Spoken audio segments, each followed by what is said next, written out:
All right, the next section is going to be on active transport. Active transport is going to use carrier proteins to transport molecules, more specifically over membranes. This is because we're going to go in the opposite of the concentration gradient. That means we're going to start with low areas of concentration and we're going to pump things across to the areas of high concentration. So, this is going to create a kind of like backwards effect where you're going from low to high. If you remember passive transport, you went from high to low and didn't require energy. Here, you're going to require energy because, again, you're forcing more molecules into a location that's already full of high concentrations of that molecule. That means it's going to use ATP. So, again, this is a little bit different than passive transport because it uses energy and it goes from low to high concentrations. Two types that we're going to talk about here are called exocytosis and endocytosis. We mentioned these before a little bit with the endomembrane system, but if you look here, these are two good animations of exocytosis and endocytosis. Think exo, that means the materials leaving the cell. You can see here this vesicle is fusing with this outer membrane and it's pushing things out. It can push out, dead waste, waste that we don't need anymore, just things that we don't want in the cell out of the cell. Here you can see endocytosis, think into or in.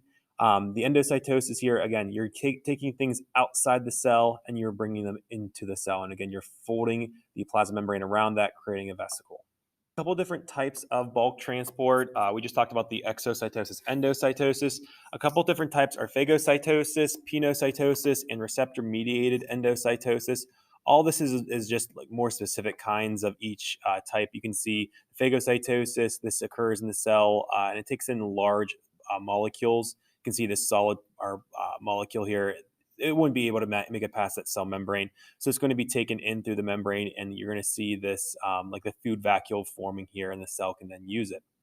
Pinocytosis occurs when the cell is, it's almost like cell drinking. It's whenever it takes in small amounts of liquids. We see this more in bacteria cells than anything. And then receptor mediated endocytosis.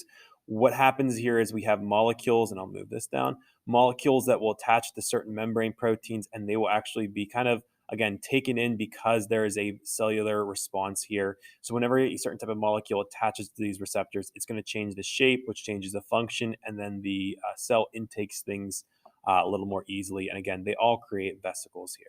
The last part of this chapter is going to talk about extracellular components and things and locations where cells are going to connect. The next part of this unit we're going to talk about is cell communication, which is really important. And the extracellular matrix, ECM, is again, it's actually really important with cell communication. It's kind of breezed over with a lot of classes because it's just like a network of proteins and polysaccharides. These are carbohydrates. But it actually deals a lot with the cell communication between cells. You can see in this image here, the network. Again, we have a lot of proteins, we have a lot of carbohydrates that are going to interconnect cells. They're actually going to be communicating between the cells. The collagen that we're going to see here, it's one of the most common proteins found in animals. What we're going to see is this collagen working with other cells, and it's going to be one of the reasons why our cells don't just fall apart. That collagen is going to keep the cells together and form tissues that form organs, and then our organ systems, and finally us. So this collagen is a big reason why our cells just don't fall apart just randomly. Elastin gives it resistance. These are other molecules here that you're going to see within the plasma membrane and the extracellular matrix that again work with the other cells to keep it in place. A desmosome is a location where you're going to have the analogy I give it's a spot weld.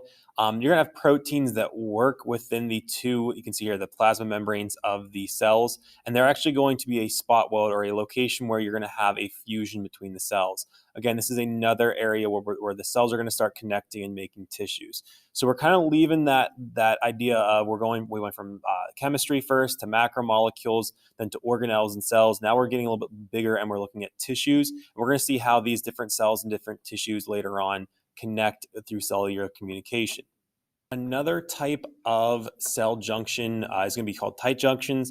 These are like a watertight seal, and you're going to find these proteins. They're going to fuse together.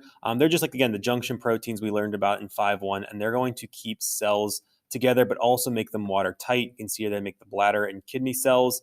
I should say bladder and kidney tissues there.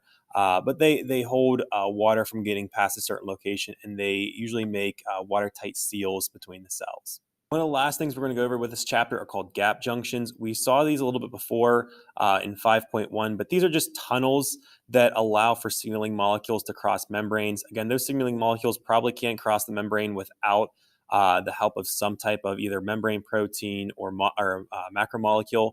What we're going to see is between different cells, we're going to have these gap junctions, and the molecules are going to travel through there, and they're going to create a cellular response in the adjacent cell. Now, one of the types that we're going to talk about is plasmodesmata. They are, again, just gap junctions between plant cells. This allows materials to be exchanged between the different plant cells. Again, plants don't have the circulatory system that we have. They do have like the xylem and phloem, but they're not a network like the circulatory system or the nervous system that we have. So they need different ways to transport cells and transport, not really cells, but transport signals between cells. And they do this through these plasmodesmata.